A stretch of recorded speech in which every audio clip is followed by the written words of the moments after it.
मेरे साथ इस वक्त बातचीत करने के लिए ऑल इंडिया इमाम ऑर्गेनाइजेशन के चीफ इमाम उमैर इलियासी साहब मौजूद हैं। इलियासी साहब, सबसे पहले तो आपकी प्रतिक्रिया जानना चाह रहा हूं मैं। उत्तर प्रदेश का जो चुनाव मुकम्मल हुआ, जिसमें अब ईवीएम पर भी सवाल उठ रहे हैं, उस पर क्या प्रतिक्रिया? देखिए, चुनाव तो आते और जाते रहते हैं और ये हमारी इस देश की डेमोक्रेसी है और बात चुनाव की नहीं होनी चाहिए, बात देश की होनी चाहिए। क्योंकि अभी क्या है कि जिस तरह के जो मामलात चल रहे हैं उस मामलात में हमें इस बात की फ़िक्र होनी है और इस बात की फ़िक्र करनी है कि हमारा देश कैसे आगे बढ़े, हमारा देश की तरक्की कैसे हो, हमारे देश की तरक्की में उसके तरक्की के उसमें हमारी क्या हिस्सेदारी हो, उसकी हमें सबको फ़िक्र करनी चाहिए।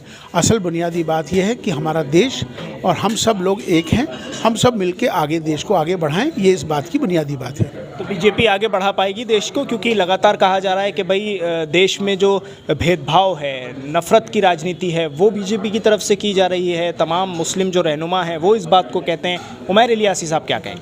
देखिए, हमारे इस देश के जो प्रधानमंत्री हैं श्री नरेंद्र मोदी जी, उनका एक ही नारा है और उनका जो नारा है वो सबका साथ, सबका विकास, सबका विश्वास, और अब उसके साथ उन्होंने सबका प्रयास जोड़ दिया है। तो जो देश के जो सर्वोच्च पद है इस समय का, प्रधानमंत्री हैं देश के, जो वो कह रहे हैं हमें उसकी बात को मानना है।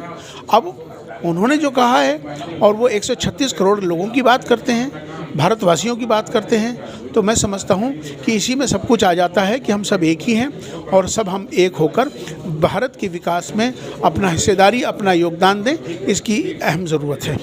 तो फिर ऐसा क्यों होता है कि जब हिजाब पहन के लड़कियां स्कूल जाती हैं तो उन पर रोक लगाने की बात की जाती है और उसी के साथ साथ भगवा रंग के गमछे पहनकर लोग सड़क पर उतर आते हैं और जय श्री राम के नारे लगते हैं, उन पर कोई रोक नहीं लगती? ऐसा क्यों होता है? मुझे बहुत इस बात के लिए बड़ा हैरानी होती है कि आज पूरी जो दुनिया इस समय विकास की बात कर रही है, सारा पूरी विश्व जो है डिजिटल दुनिया हो रहा है। आज के दौर में इस समय जहाँ पर विकास मतलब डेवलपमेंट की बात हो रही है, तो उन हालात में हम आज भी इसी बात की फिक्रमंद हैं कि कौन क्या खाएगा, कौन क्या पहनेगा। हरा रंग मुसलमान का हो गया, गेरुआ रंग केसरिया हिंदू का हो गया। अरे ये सोचो कि चाइना इस समय उसने सूरज तक बना लिया। सारी दुनिया इस समय तमाम मंगल ग्रह पे जाने की तैयारी कर रही है, सब विकास की बात कर रहे हैं। आज हम इसी बात में ही उलझे हुए हैं कि कौन क्या खाएगा, कौन क्या पहनेगा। तो मुझे लगता है कि इस बात से ऊपर उठकर अपने मुल्क की तरक्की, मुल्क में रहने वालों का साथ आपस में मिलके अपने देश की तरक्की में हमारा क्या योगदान हो और हम कैसे आगे बढ़ें, सबको लेकर, और इस नफ़रत के माहौल को ख़त्म करते हुए अमन और मोहब्बत का पैगाम देते हुए कैसे आगे बढ़ें, इसकी फ़िक्र करनी चाहिए। लेकिन वो लोग कौन हैं उमैर साहब? सवाल तो यहाँ यही है ना कि वो तो बीजेपी और आरएसएस के लोग हैं। लगातार बजरंग दल और ये तमाम जो संगठन हैं वो किसके संगठन हैं? कौन फिर विकास में रोड़ा बन रहा है?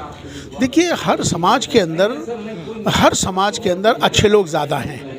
चाहे कोई समाज हो, अच्छे लोग हैं, मेजॉरिटी अच्छे लोगों की। चंद लोग होते हैं, 2-4 लोग ख़राब, तो इसका मतलब सारा समाज ख़राब है, सारा देश ख़राब है, ऐसा होता नहीं है। तो इसलिए हम सबको ये चाहिए कि इस समय हम सब मिलकर अपने देश की तरक्की में मिलजुल कर आगे कैसे बढ़ें, आपस में मोहब्बत से मिल के कैसे आगे बढ़ें, इसकी फ़िक्र करने की ज़रूरत है। मैंने एक सवाल एग्ज़िट पोल को लेकर आपसे करना है और शुरू में मैंने चुनाव की बात भी की थी।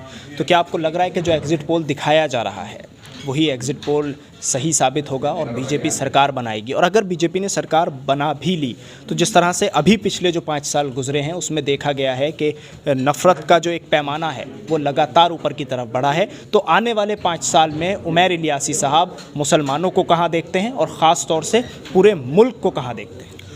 अल्हम्दुलिल्लाह, मुसलमान हो या बात भारत की हो, तो यहाँ पर मैं हमेशा एक बात कहता हूँ, हमारी सबकी जातियाँ ज़रूर अलग हो सकती हैं, हमारे पंथ ज़रूर अलग हो सकते हैं, हमारे इबादत करने के तरीके ज़रूर अलग हो सकते हैं, लेकिन हमारा जो सबसे बड़ा जो मज़हब है, धर्म है, वो है इंसान और इंसानियत का।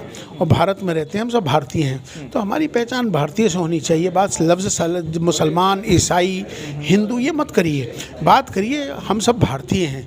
हम सब मिलकर आगे बढ़ें और अपने मुल्क के तरक्की में कैसे आगे चलकर अपनी हिस्सेदारी दें, उसकी फ़िक्र करनी चाहिए। जहाँ तक आपने सवाल किया है एग्ज़िट पोल का, देखिए, मैं पहली बात तो मैं एक मज़हबी आदमी हूँ और मज़हबी तंजीम का ज़िम्मेदार भी हूँ। चीफ इमाम हूँ। तो ऐसे क्या होगा कैसे होगा ये तो सब राजनीति बातें हैं, मुझसे तो बात आप करिए अगर होगा बीजेपी आएगी तो है मेरा सवाल, अगर होगा तो मुल्क को कहाँ देखें? देखिए, मुल्क को तो पहले भी मुल्क अच्छा चलता था, आज भी मुल्क अच्छा चल रहा है और आगे भी मुल्क अच्छा चलेगा। निज़ाम अल्लाह चलाता है, बंदे नहीं चलाते। तो मुझे यकीन है कि जो कुछ होगा बहुत अच्छा होगा इंशाल्लाह। शुक्रिया इमाम साहब INN चैनल से बातचीत करने के लिए।